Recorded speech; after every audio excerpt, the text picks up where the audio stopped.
दानचंद नाम का एक बहुत ही कंजूस व्यक्ति था। उसके पास धन तो बहुत था, परंतु उसने कभी किसी को दान नहीं किया था। उसने प्रण ले रखा था कि जीवन में कभी किसी को कुछ भी दान नहीं करना है। उसके घर से कुछ किलोमीटर दूर गंगा नदी बहती थी, परंतु वह कभी गंगा स्नान करने नहीं गया, क्योंकि गंगा स्नान करने के बाद पंडित पुजारियों को कुछ दान दक्षिणा देनी होती है। गंगा स्नान के बाद दान करना पड़ेगा। इसी डर से वह कभी गंगा स्नान करने ही नहीं गया। उसकी पत्नी उसे दान पुण्य करने के लिए कहती थी, परंतु वह कहता था कि इतनी बड़ी दुनिया में हमारा छोटा सा दान करने से क्या होगा। एक दिन उसकी पत्नी ने कहा, अब तो आपका बूढ़ापा आ गया, आप दान पुण्य तो कुछ करते नहीं, कम से कम एक बार जाकर गंगा स्नान ही कराओ। पत्नी की बात मानकर उसने गंगा स्नान करने की हामी भरी। उसके घर से गंगा नदी 12 किलोमीटर दूर थी। रास्ते में कहीं पैसा खर्च ना हो जाए, इसलिए वह 12 किलोमीटर पैदल ही चला गया। जब दानचंद गंगा नदी के किनारे पहुंचा तो उसको लगा कि घाट पर जाएंगे तो पंडित दान दक्षिणा मांगेंगे, इसलिए वह स्नान करने मुर्दा घाट चला गया। मुर्दा घाट बिल्कुल सुनसान था। उसने इधर उधर देखा, दूर दूर तक कोई नहीं था। उसने जल्दी से गंगा जी में एक डुबकी लगाई। भगवान जो घट घट के वासी हैं, वह उसे यह सब करता देख रहे थे। भगवान को एक मजाक सूझी। भगवान वहां पर एक पंडित का रूप बनाकर प्रकट हो गए। जैसे ही दानचंद डुबकी लगाकर बाहर निकला, पंडित रूपी भगवान बोले, यजमान की जय हो। पंडित को देखते ही दानचंद कांप गया। वह बोला कि यह तो हद हो गई, यह पंडा तो मुर्दा घाट पर भी आ गया। पंडित ने बताया कि मैं एक संतोषी ब्राह्मण हूं और एकांत में यहाँ मुर्दा घाट पर ही पड़ा रहता हूं। यहाँ पर कभी कभी आपके जैसा कोई यजमान आ जाता है और मेरा साल भर का इंतजाम इकट्ठे ही कर देता है। आज आप आए हैं, आपको मेरा 1 वर्ष का इंतजाम करना है। दानचंद बोला, मैं इतना दान नहीं कर सकता। पंडित बोला, दान तो अपनी श्रद्धा के ऊपर होता है, इसलिए आप 6 महीनों का इंतजाम कर दो। दानचंद बोला, मैं 6 महीनों का इंतजाम भी नहीं कर सकता। पंडित बोला, तो 3 महीने। दानचंद बोला, नहीं। पंडित बोले, 1 महीने का ही कर दो। दानचंद बोला, मैं 1 महीने का तो क्या, मैं 1 दिन का भी इंतजाम नहीं कर सकता। अब पंडित ने कहा, आपको कुछ ना कुछ तो दान करना ही पड़ेगा, नहीं तो हम आपको जल से निकलने नहीं देंगे। थक हार कर दानचंद बोला, 1 आने का दान करूंगा, वह भी उधार। मेरे पास अभी तो कुछ नहीं है, इसलिए मेरे घर आकर 1 आना ले जाना। पंडित ने दानचंद को 1 आना दान करने का संकल्प दिलवा दिया। दानचंद ने सोचा कि मेरा घर तो यहाँ से 12 किलोमीटर दूर है, यह पंडित 1 आने के लिए इतनी दूर थोड़ी आएगा, इसलिए वह संकल्प लेकर अपने घर आ गया।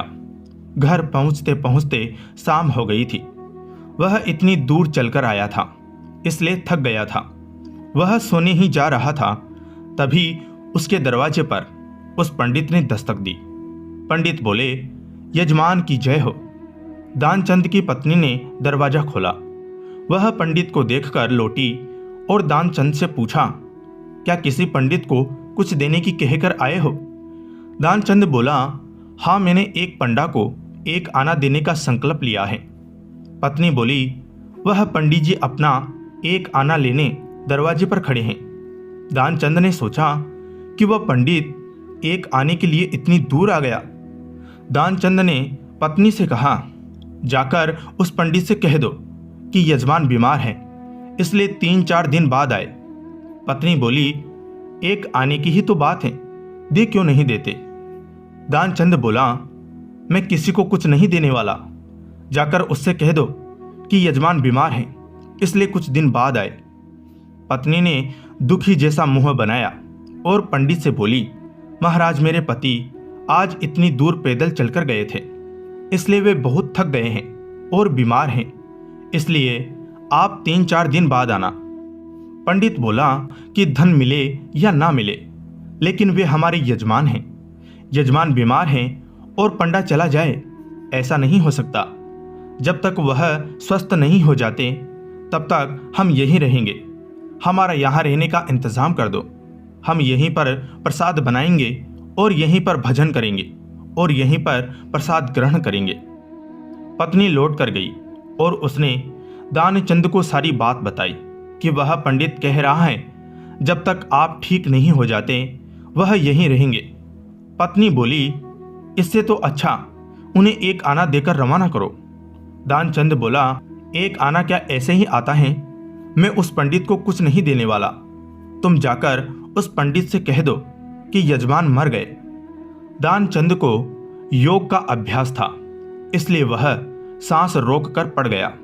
पत्नी गई और उसने रोकर पंडित से कहा, वह मर गए, अब तो जाओ।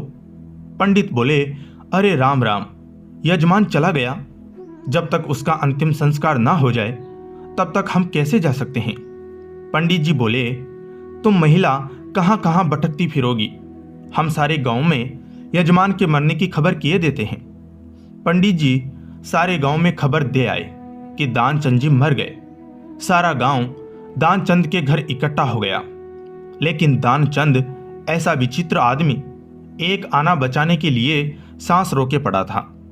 गांव के लोगों ने दानचंद को मुर्दा समझ के बांध लिया। अब उसकी पत्नी सच में रोने लगी और रो रो कर बोली कि यह मरे नहीं है। गांव वाले बोले कि बहन यह तो नहीं है। गांव के लोग बोले कि बहन यह तो तुम्हारा मोह है, जाने वाला तो गया, इसलिए धीरज रखो। पत्नी बोली, अरे किस बात का धीरज रखूं, यह मरे ही नहीं है। गांव वाले दानचंद को बांधकर अंतिम संस्कार के लिए ले गए। पत्नी बेचारी रोती रह गई, लेकिन वह विचित्र आदमी इतना सब कुछ होने के बाद भी सांसें रोके पड़ा था। सबके साथ पंडित बने भगवान भी उनके पीछे पीछे चल दिए। भगवान ने सोचा कि हद हो गई, हम कहीं नहीं हारे, पर आज तो इस दानचंद से हम भी हार गए। ऐसा गजब का विचित्र आदमी हमने कहीं नहीं देखा। 1 आना बचाने के लिए यह आदमी बिना मरे मरा पड़ा है और चला जा रहा है। जब दानचंद को लकड़ियों पर रख दिया गया और केवल अग्नि लगनी ही शेष थी, तब पंडित रूपी भगवान बोले, यह हमारे यजमान थे, हम इनकी मुक्ति के लिए इनके कान में कुछ मंत्र बोलेंगे। भगवान उसके कान के पास मुंह लेकर गए और बोले, मैं भगवान विष्णु हूं, मैं वैकुंठ से तुमसे नाता जोड़ने आया हूं। दानचंद ने जैसे ही सुना कि भगवान बोल रहे हैं, उसने धीरे धीरे आंखें खोली, लेकिन जैसे ही उसने देखा कि यह तो पंडित हैं, उसने फिर से आंखें बंद कर ली। भगवान बोले, हम हार गए, हम तुमसे कुछ नहीं लेंगे, तुम ही हमसे कुछ मांग लो। दानचंद धीरे से बोला, वह 1 आना छोड़ दो बस। पंडित रूपी भगवान तथास्तु कहकर वहां से चले गए और दानचंद आंखें खोलकर उठ बैठा। तो दोस्तों, कैसी लगी आपको कथा, कमेंट करके बताएं, लाइक शेयर और चैनल को सब्सक्राइब करें। धन्यवाद।